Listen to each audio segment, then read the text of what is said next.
Everybody, it's John Lemesny, and I'm here with Sean Petrosky. We are talking about the customer and the service. Hey, Sean, how are you? Doing pretty good, John. How are you doing? I'm doing very well. Thanks for asking. So we had our brief pre-broadcast meeting, and so far we have one topic, but I imagine that the way that Sean and I think, we will probably come up with others. So today is tax day. Oh, of course, I also want to say how sad and horrible the news about the Boston bombings is. It's not customer service related, certainly, but it's a horrible tragedy and really very sick that happened today. I couldn't agree with you more. Yeah, so anyway, today is tax day. And I'm a bit of a procrastinator. I tend to do my best work in the last hour. And today was no different in regards to taxes. And so I last week set up an appointment to go and take care of my taxes, not because I couldn't do my taxes myself, but because this particular year a lot of things have changed in my life. And so there were some questions I had about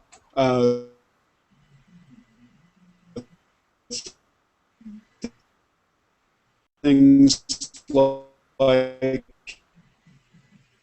a house that I no longer am an owner for, and my work address. Any decisions or changes on my tax forms that might come back to haunt me later. And so I figured, I'll spend the extra whatever to be able to have an expert there who can answer my questions about these things. And that way it'll be good faith, I'm putting money into the system. My taxes are pretty simple. So I just thought it would be, if you go to the website, for example, and this is H&R Block, you go to the website, you can do it at home for $30. You can, if you have a small business and you have more elaborate tax information that you have to work out, you can do it online for $70. If you're somewhere in the middle where you have some deductions or itemized issues that you want to work out, that's somewhere in the middle. It's like $40. So I thought, that's really fantastic. I'm sure that it will be a reasonable price comparatively if you go into the office. Well, I was really wrong. And I made a lot of assumptions. So as a consumer, of course, we should not make assumptions. But we live in a fast food world where you walk in and you have some semblance of understanding of what's reasonable. And when you walk into a McDonald's, for example, all the prices are right up on the board. There are clear expectations. They don't have anything like that at H&R Block. So anyway, I went in there after having set up my appointment last week. I would have gone sooner, but today was the first day that they had available because everybody waited until the last minute, as I did, to take care of their taxes. And sat down, had all my paperwork with me, had a year's worth of bills and receipts and things, just in case I needed them. I was not planning on doing a lot of itemizing. And there were some questions. There were questions about how property was divided in my divorce, for example. It was good to have somebody there who was able to say, well, this affects you, but this does not.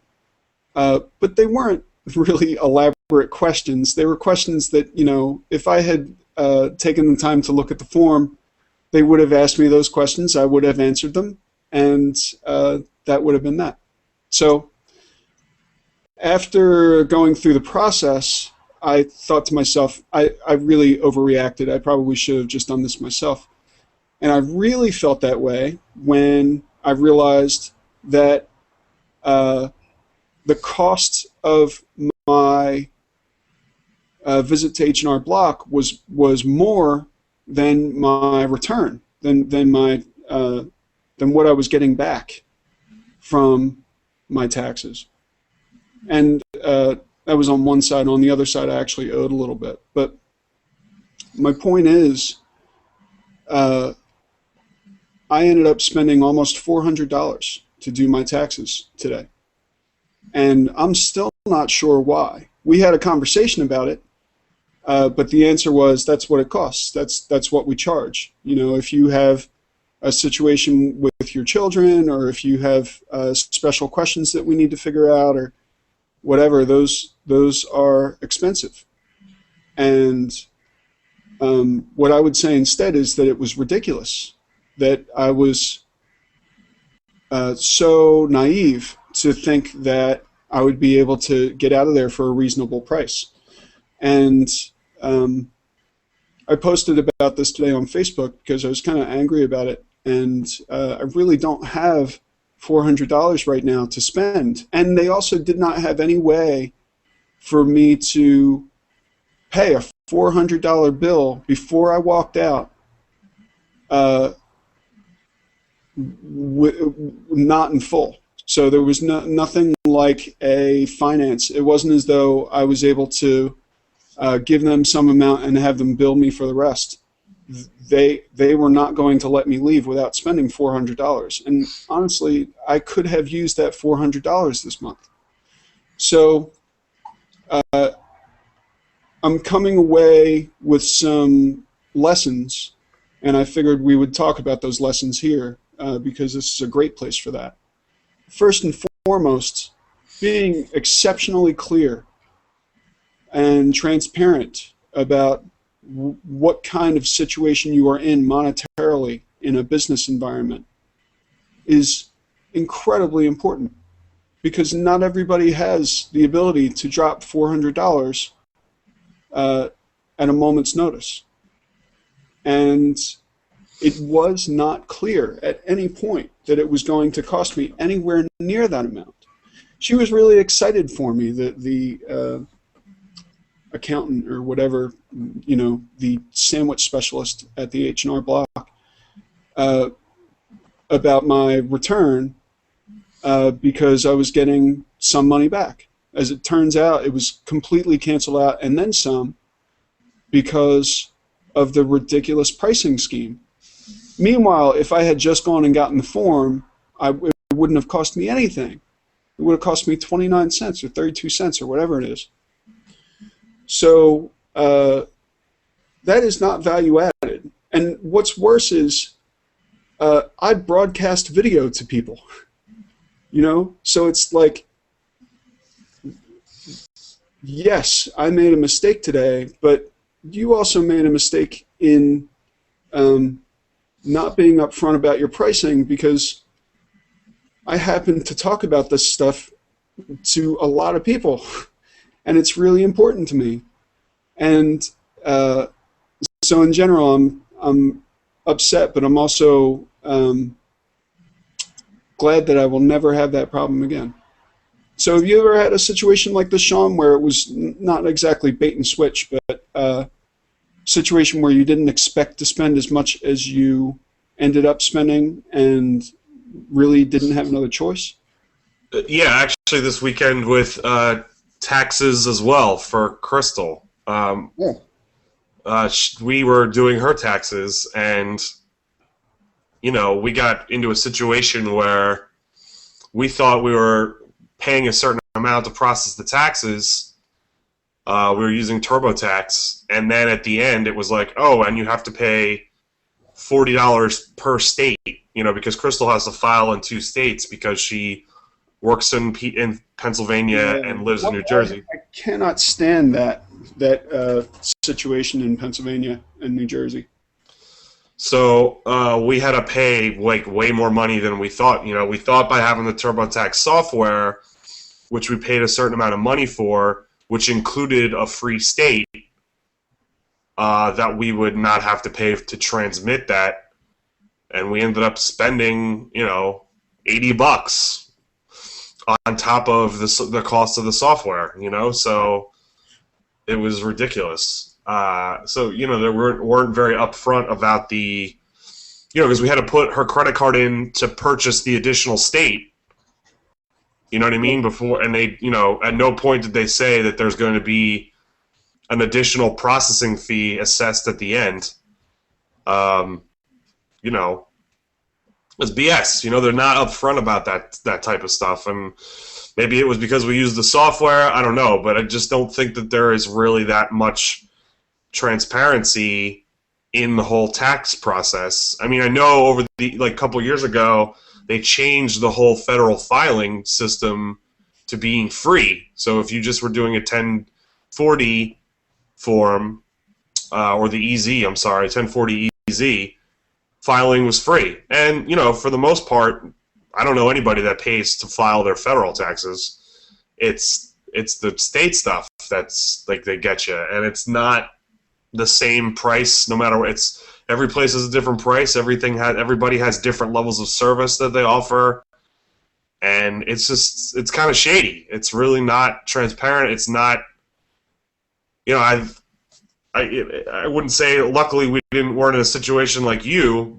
Crystal wanted to go actually get her taxes done in person because of this was her first year filing in 2 states, and she was worried about it. And I'm glad that we didn't, because we probably would have been in a similar situation as you, or we would have been paying even more than the $80 we already spent. So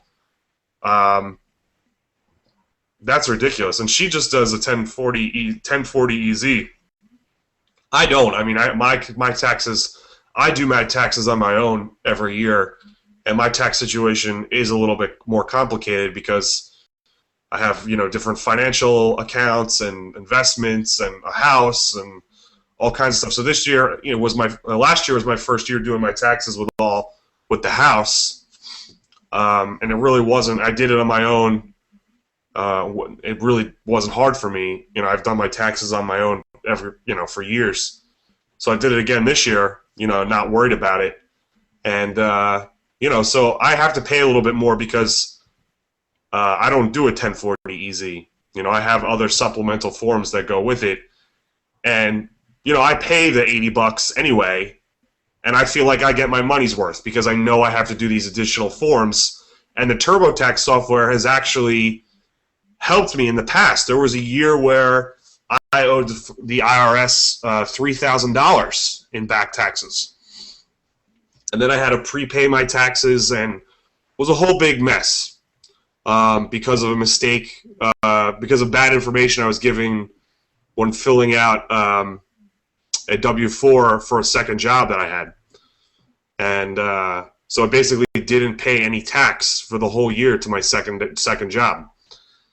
And, the TurboTax software actually helped me because I had to fill out these special forms, and I wouldn't have even known that I had to fill these special forms out. It automatically pulled them up, downloaded them for me, and told me how to fill them out. Printed out instruction sheets of, this has to get mailed here, this has to go there, for the state and federal, and it was great. So, I'll always use the software for my situation, and I always feel like I get my money's worth. But, for people like you and Crystal, who are just filing, a single form, you guys are getting ripped off big time. So I also heard this week, because people are interested in taxes and tax-related business, that there has been a movement since Reagan to introduce a system by which the government, which already has your tax information because of your W-2s and W-4s, instead of sending you the forms so that you can process your own taxes, the idea, this new idea, not a new idea, but this different idea, is that they would simply send you what they suspect that you should pay for taxes directly, and you would have the choice to opt out and say, no, I challenge this and I want to go to a tax professional, or I want to do the math myself and work out whether or not I can get more back or something like that. And a lot of the work that's required for a system like that is already being done. Those forms are already being sent around, and it's really just math. You know, it's not as though it's hefty science. No, you're right. You know, I wasn't familiar with that movement, and I'm glad to hear you say that. And you know, when I was looking at my tax forms this weekend and Crystal's tax forms, and I noticed for the first time that my TurboTax actually calculates your tax rate. You know, so I'm taxed at a certain percentage. Crystal's taxed at a certain percentage. That knowledge, the federal government knows it. How else would they be able to audit you if you didn't? You know what I'm saying? So they should just send you a bill. Right. You know what I mean? You paid. They know how much you've paid in withholding, right? Yep. Social Security and the whole nine. Yep. They already know it, so why do we have to fill out a form confirming that we pay? You know, you're right. It's redundant. It's unnecessary. It's bad service.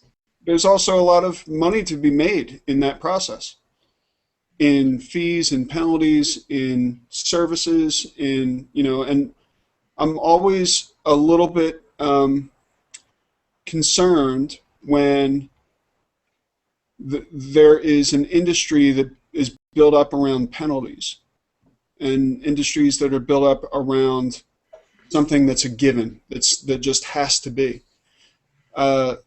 And taxes is a perfect example. I think our criminal system also is a very good example of sometimes a lot of people making money at someone's expense unnecessarily. You know, I'm sure this doesn't surprise you, but I'm a firm believer in things like rather than doing our current tax system, but something like a value-added tax based on consumption, or moving to a flat tax system. Flat tax all the way. Yeah, these are principles that I've supported for a long time. I was kind of opposed to the value-added tax when I first learned about it, but the more I do hear about it and how successful it is in Europe, where you're taxed on what you consume rather than having to go through the process that we all do as Americans every year, I think that's, not only is it fair, it provides better service to the citizens of the state or country in which those laws are instituted, but it prevents a lot of the situations that we're talking about here, where there's industries that crop up around the penalties. And of course, I would be highly biased towards a value-added tax where I was taxed based on my consumption, because I feel like I consume very little these days. Which would be awesome, right? So you're being taxed on what you do consume, and if you don't consume anything, then you don't have to worry about it. Or you consume very little, you're paying your fair share, if you will. Plus, there's an incentive to not consume as much, which I think in this country is a disaster. If you think about people's credit debt, or if you think about the way that we use natural resources until there's none left, and other resources until there's none left. A tax system that rewarded you for not doing that would, I think, be ideal. And then you run into the problem, too, where, I remember when I first heard about the flat tax ever. I was a kid, and Steve Forbes used to, when he was campaigning for president, would talk about it. I remember asking my dad, like, well, I don't understand this. And my dad explained it to me. But then he explained it. He was like, but it would never happen. And I was like, well, why is that? And he's like, well, they'd have to, disband the IRS. And that would be putting, thousands of people out of work. And that fact, even if a flat tax was the best solution for the country, the federal government would never go for it, because they would have to disband this major, bureau or bureaucracy that they've built up. And they'd be like surrendering that control. Right. And you think about the way that our taxes are used. Those point to many industries that exist solely because they are an employment boon, like the military. You know, I mean, there are many reasons why the military exists, but not least amongst them is the fact that it's employment for many, many people. Right. We're not just talking about soldiers. We're talking about the whole military-industrial The complex. whole military-industrial complex. And that's unfortunate that these businesses get locked in. It's the old story, we've talked about it before. The car towns, Detroit, Ewing, all these other towns where the car industry, the automotive industry, or the mining industry, or whatever the industry was that this town was built upon, and that industry goes away, and then it's like, what do we do? So it's pretty terrible how we kind of get ourselves into these traps, and then we have no way of getting out. There's often a question that I've heard asked in various professional circles that I run in, and that is, sometimes you'll hear about an organization running through a project, a major project, and that organization will continue to work on that project no matter how far behind it's gotten or how over budget it is, because they don't know when to quit on a project, or there's no mechanism in place to back out of a project when it goes truly amok. And I think that is something that a lot of organizations really don't take into consideration. And the federal government is definitely one of those organizations for sure. I agree.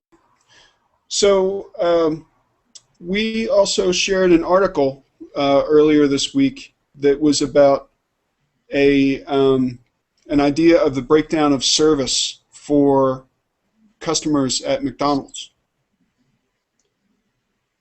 That we did. Would you like to synopsize the article and maybe we can talk about it a bit? Sure. So my understanding of the article is I read it right after you shared it with me, and I really did it. We didn't share that with that's my fault. I didn't share it on the customer and the service page, but we'll do that after tonight's episode for sure.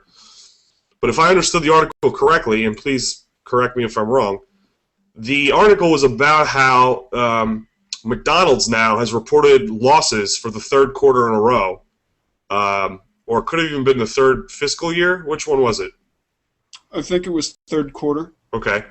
And this is the first time in McDonald's corporate history that this has happened, where there has not been growth or profit. And they were the article was like, well, why is this happening? And then there was this expose that apparently happened in another media outlet where information was leaked to the press that there are major service failings at the McDonald's restaurants.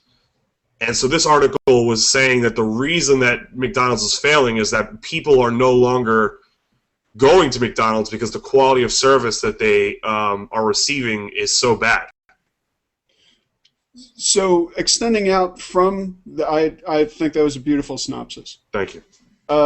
Extending out from that, what it brought to light for me was that we were just talking about the idea that there are certain industries that are so cornerstone to our way of life in this country. Fast food, chief among them. You think about what many students' first jobs are. It's McDonald's. You think about where we spend a great deal of money. It's McDonald's and fast food restaurants. And you think about the fact that McDonald's is the leading producer of tomatoes, potatoes, lettuce, beef, eggs, and other chicken, pork. They are the main buyer and producer through their distribution channels of most of the core parts of the American diet. And they are already struggling, those farmers, not only to keep their crop from, which are often monocrops, in other words, a single crop that litters a huge swath of land, such as russet potatoes. There are many other potatoes that they could grow, but they don't. They grow russets because russets can be sold easily to McDonald's in huge, huge amounts. Those farmers already suffer with the idea of potato beetles, for example, that attack their crops. And McDonald's was also in the news a couple of years ago because Monsanto had decided to genetically modify the potato to be resistant to the potato beetle, but did not tell anybody that they were changing the genes of the potato in order to make it viable as self-defensive against potato beetles. McDonald's loved it because it meant that they were able to keep their costs low. Monsanto loved it because they had a hit product on their hands, because the buyer, McDonald's, was able to continue to buy at a good rate. But when consumers found out that they had already been eating genetically modified crops without being notified in any way that this was going on, without any real testing on what the effects were, and by all accounts, there are no clear signs of effects early on, but these things happen over time. And there are many ills in our society that could be genetically modified crops as a source. We won't know necessarily for a long time, or we may never know because of the shutdown of genetically modified crops, or the push to shut down. But Monsanto still is a very powerful force. So anyway, imagine if McDonald's continued to decline as a food outlet. What would that do to our economy as a whole? And what would take its place? Well, I can tell you what's going to take its place because I read the New York Times every Sunday. If you know anything about me and my political beliefs, that might be a surprise. That's a little surprising. Yeah. I have a subscription to the New York Times, Sunday edition, and every Sunday morning I read it religiously. I go through every section. I don't necessarily read every article, but I go through and I look for articles that interest me. You might be surprised to find out that I do not have a subscription to the New York Times. I'm not surprised by it. Why is that? Because you don't seem like a newspaper guy. Oh, I'm definitely not. So that's where I gotcha. Yeah. But I'm somebody that supports, understanding both sides. I'm a pretty impartial person, but there is a lot of reporting. I typically avoid the op-ed section, big time. That's an area I will readily admit that I don't spend really any time reading. Once in a while, I'll see on the cover if there's an op-ed about something related to science or a disease that interests me. Like I read a great column on autism a couple of months ago that was in there. Then I will read the op-ed. But typically I avoid it because I don't like to really read that kind of unfiltered, uncensored. Was the article on autism about the new studies that show that there is probably not a link between vaccines and autism? No, but it was about the increase, why there is an increase, and how new genetic screening techniques were, and how they were able to detect it during development in the womb, actually. And they were able to kind of, because of this new screening technique, they are able to kind of pinpoint why autism is happening at such an exponentially greater rate than it has any other time in our life. The reason escapes my mind right now, but it's a fascinating column, and if you do want to read it, I'll find it and I'll send it to you. Yeah, please do. Maybe we'll Okay. throw that on the page too. So anyway, I go through the New York Times every Sunday and, like to read what's going on. And I typically pull out articles for Crystal to read. She's often very, very busy because of her job. Doesn't have a lot of time to read the news. But I do my best to kind of pull things that I know that will be important for her to read. That autism column would definitely be something that I did because a close friend of hers has a child with autism. So she has a very active interest in that. And we have friends with kids with autism. Absolutely. So it's something that's on our minds. Well, a couple weekends ago, the New York Times magazine that comes with the newspaper every Sunday, not the style magazine, but just the regular magazine, had a cover about healthy, what they called the new wave of healthy fast food. And I pulled this for her because I know this is, we've talked about it ourselves here on the show, Crystal is she's a pescatarian, and nutrition and fresh food are something that she is very, herself is very interested in. And she knows that we talk about it here all the time. So to kind of keep that conversation going in our private lives, I pulled this out. And she read it. We were talking about it. I didn't have a chance to read it yet, but she basically broke down the article for me, and it was basically talking about the same thing, in that McDonald's and other restaurants like McDonald's are declining big time. And they were talking about how healthy fast food restaurants or fast food restaurants that have healthy options are growing exponentially. Do you want to know which fast food restaurant that in our country has grown exponentially, positively this year? I'm going to say, we're talking about fast food, yeah? Right. And go ahead, take your guess, and then I'll elaborate. I'm going to say Panera. You're close. Not Panera, but that same kind of style. Is it Qdoba / Chipotle / Chipotle was the answer.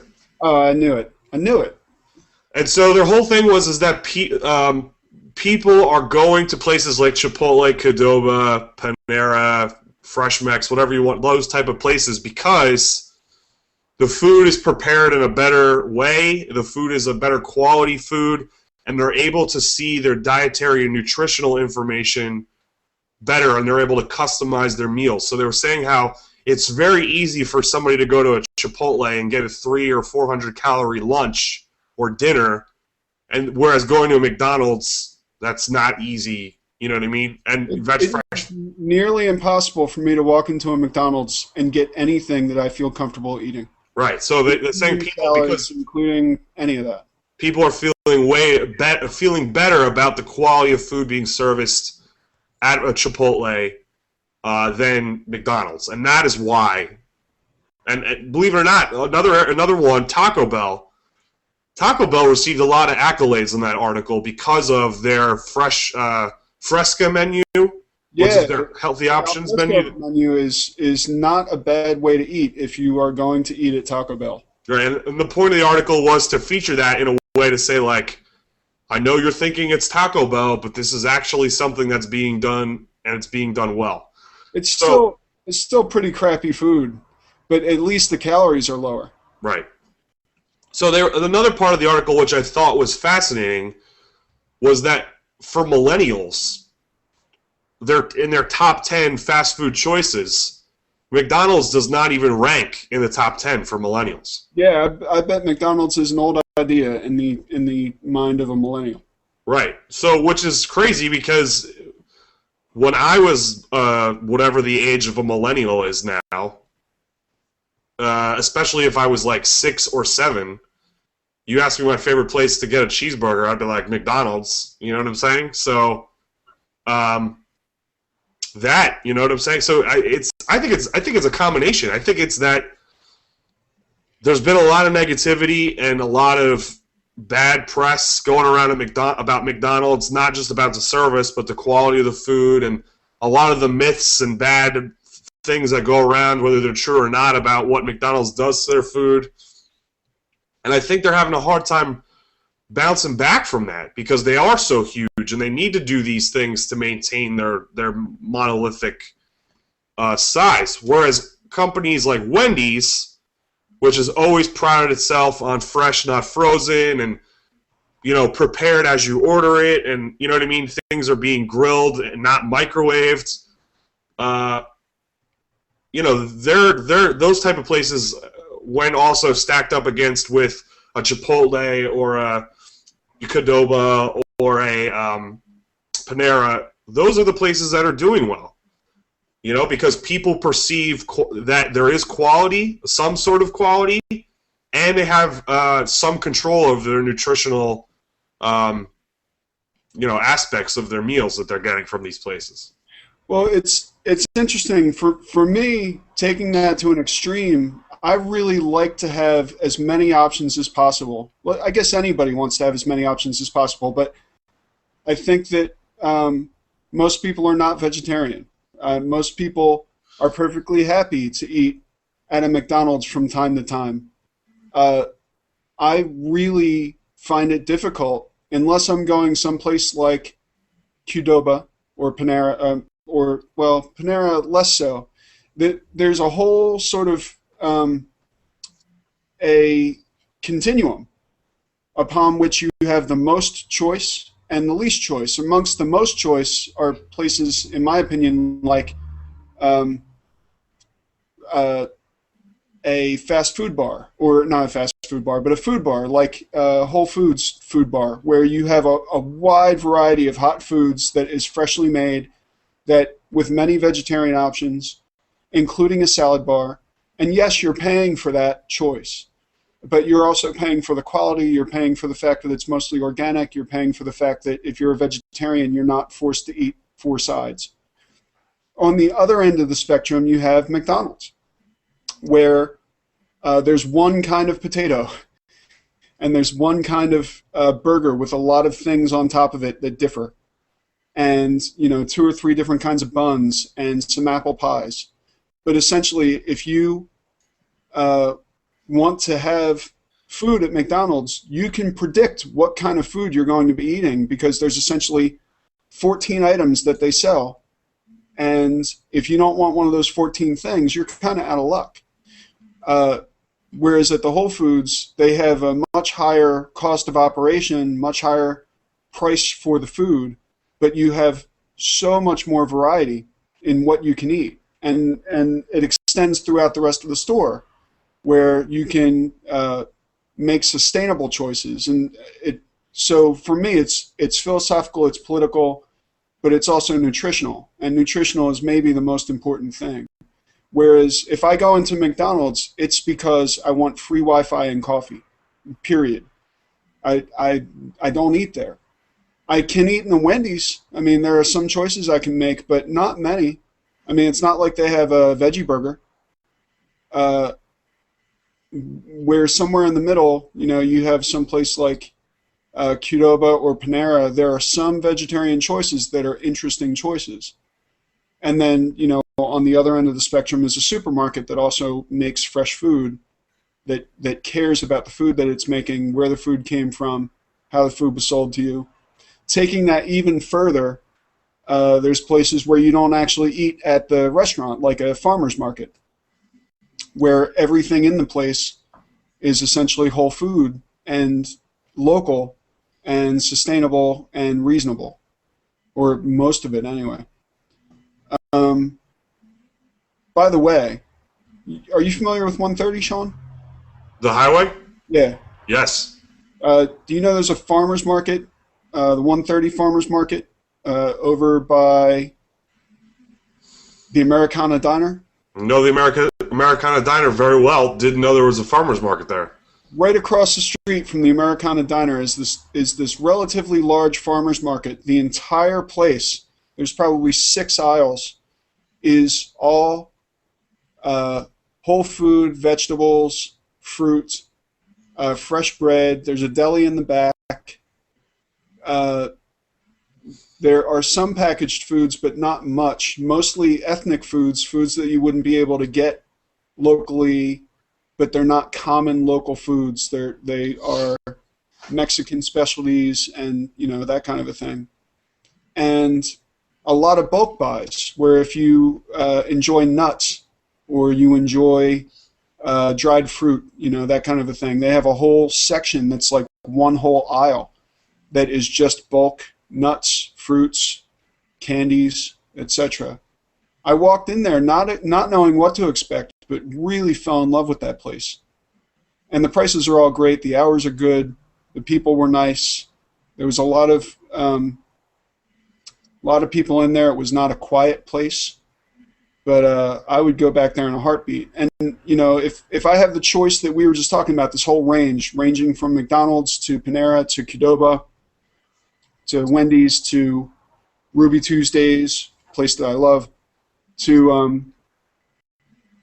Whole Foods, and then you have the farmer's market all the way on the left, I would take the farmer's market every time. Now, if it was you and me and we were going out for lunch, it wouldn't be easy because unless you feel like eating fruit, it's going to be kind of difficult. And it's not like, you could buy the parts of a sandwich and make your own sandwich, but chances are, if we're going out with 4 people, you don't want to sit out on a bench and make your sandwich. I do that with my boys all the time, but they're more willing than my friends to do that kind of a thing, to have your own picnic. But if everybody thought that way, I mean, where would McDonald's be? And as a result, where would our economy be? I think that hopefully our economy would be in a better place because there'd be better choices in subsidy. Part of the reason that the subsidy is so good for potatoes and beef and those kinds of things is because of McDonald's. But if the shift changed more to the left and made it easier for farmers to grow a wider variety of whole foods besides russet potatoes, besides cows, besides milk, we would all be doing a lot better and much more healthy living. Well, I think you're going that way. I think it's happening whether you realize it or not, too. And I think back to a common question that food connoisseurs, fast food connoisseurs, ask themselves, and that is, why does an In-N-Out Burger branch beyond the West Coast? An In-N-Out Burger has always claimed that, based upon their sourcing requirements, that they would not be able to offer the quality of ingredients to their network of restaurants, to the level that they expect. And so I'm thinking, reading it, knowing that answer for the past few years, I'm thinking about what we talk about. It seems as though they want to keep small distribution networks, small sourcing network, so that they are not contributing to kind of this problem that McDonald's has created. California led the local food movement, with things like Alice's Restaurant. And there are many reasons why a California or West Coast based chain would be interested in staying West Coast, unless they were to change their menu for the East Coast, which would make sense too. But then it wouldn't be the same. It wouldn't be the same, and that's part of the problem is if you walk into a McDonald's anywhere around the world and you order a hamburger, it will taste like a McDonald's hamburger. And they take great joy and pride in that fact, and I'm a little bit sad about that fact. That you can get a crab burger in Maryland. Well, that's just disgusting. But I'm glad to hear that. They do some customization in certain areas, and they had this weird, reemergence of the McRib, which is neither Mc nor rib. But they definitely have a standardized menu. If you go in from 6 to 10 in most states in the United States, you will get an American breakfast of sorts. And if you go in the rest of the time during the day, you will get a commonly familiar meal that reminds you of childhood. That is by design. Speaking of New York Times articles, there was also a New York Times article that talked about some research that was being done. I believe it was a Mark Bittman article. We may have already talked about it, but it was really interesting to me because what it talked about was there were food scientists, many of which are based in New Jersey because we happen to live in the perfume corridor, where there are many food labs, and the work being done in food labs, as is described in the Open of Fast Food Nation by Eric Schlosser, foods are designed to smell and taste like a particular flavor that the food itself does not necessarily convey. So, for example, there's been work done by McDonald's to give the McDonald's hamburger flavor to a veggie burger so that it's indistinguishable from a traditional McDonald's hamburger, because the traditional McDonald's hamburger has things added to it in order to make it taste like a McDonald's burger. It's why it's distinct from a Burger King burger, and the Burger King burger has its own perfume and texture and flavor that is uniquely Burger King's. If you took two hamburgers of the same size and put them in white wrappers and opened them up and ate them, you would know that this one was from Burger King and this one was from McDonald's.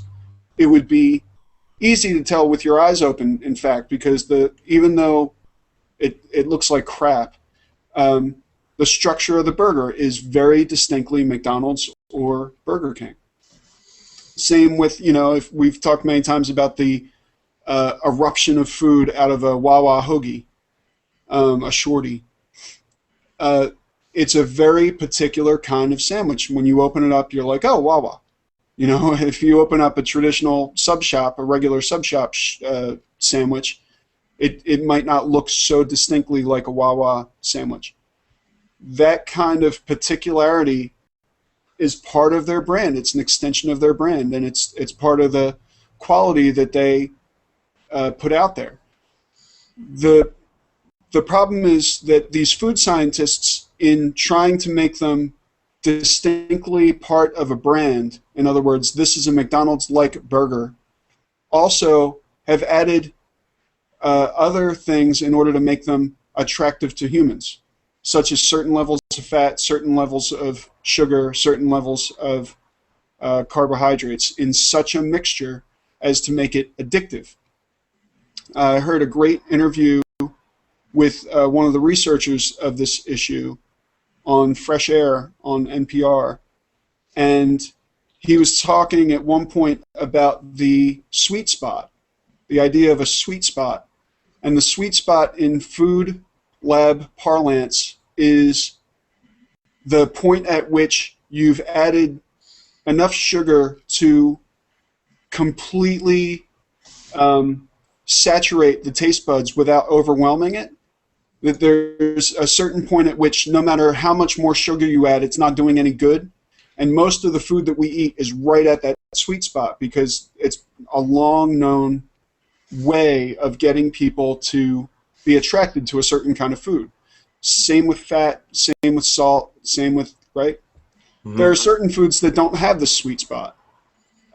Certain kinds of foods. I forget whether it's fat or salt or whatever. But if you've ever eaten something that's too salty, you know that there's a sweet spot for salt.